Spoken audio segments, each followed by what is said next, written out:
Have you ever wondered why the majority of church attendants are women compared to men? Or also, have you ever wondered why we have many male scientists compared to females? The answer to the first question comes or can be derived from the fact that women tend to believe what they are told even without a clear evidence of existence of what has been told. They believe before they question the legitimacy of the words that they hear or what they have been told. On the other hand, men tend to think or believe based on logic and evidential proof. They believe mostly what they see rather than what they hear.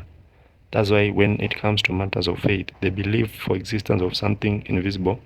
Men with their logical senses fail to connect, whereas women have a high belief antenna.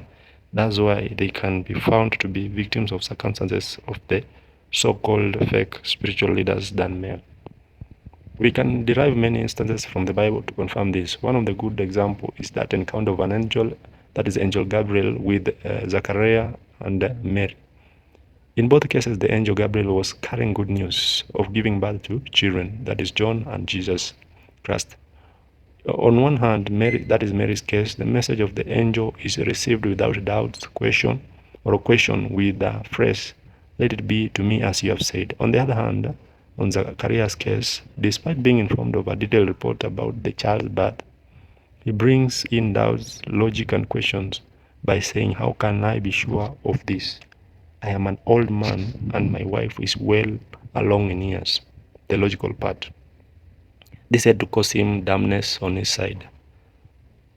Another character is Thomas, the famous doubting Thomas. Even after being told about the resurrection of Jesus Christ, he could only believe after seeing.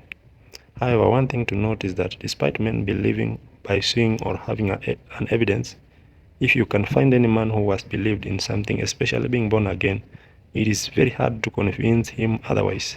They become firmly grounded because it will require you to come up with sufficient evidence to make him change his mind.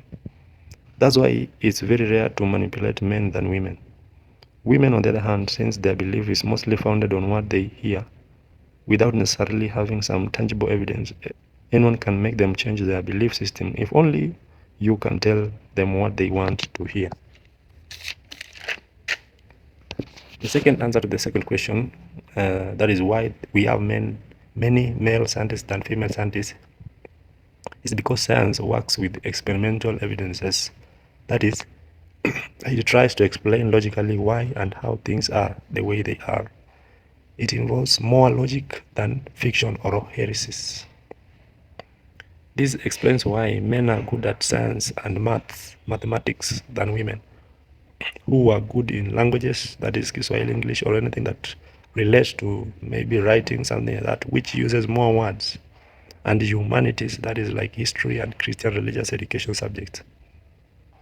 This also explains why men love football, which, like maths, give you a formula of getting a desired answer. That is maybe how to score a goal. It gives you a pattern. The ball moves from one player to another. There is a pattern that they have in ensuring they score.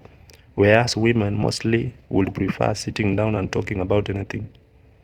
Women are good at spreading messages verbally.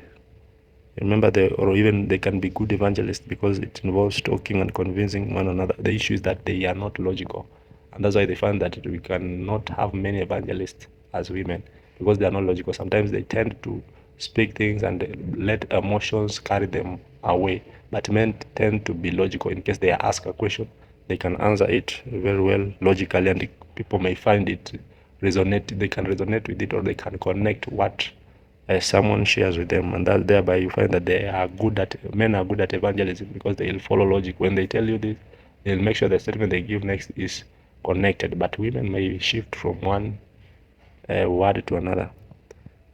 So you find that for women, doing something without telling them looks like it's abusive, rather than if you could have told them many things, even if your capacity to do any is not guaranteed.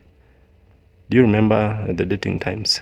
He who had good vibes or sweet talks was likely to win over the chances.